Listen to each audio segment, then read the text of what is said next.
In today's video, I'm going to teach you how to generate a QR code in Canva.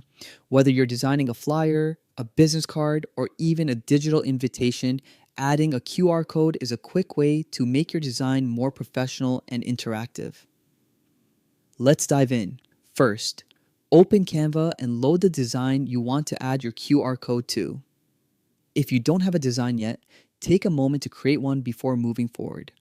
With your project open, look toward the top right corner of the Canva interface and click on the Share button. From there, choose See All to reveal every option Canva offers. Scroll down until you find the QR code feature and click it. This will open up the QR code generator inside Canva. Now, grab the web address you want your QR code to link to.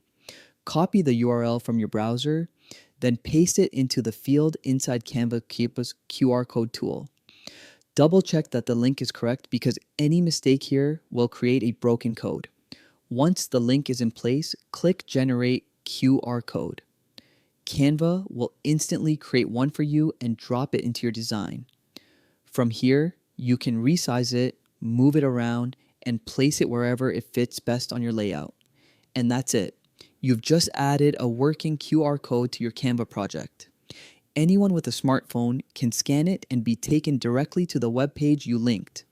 It's a simple step that makes your designs more interactive and useful. Try experimenting with different layouts and placements to see what works best for your project. Thanks for watching and happy designing.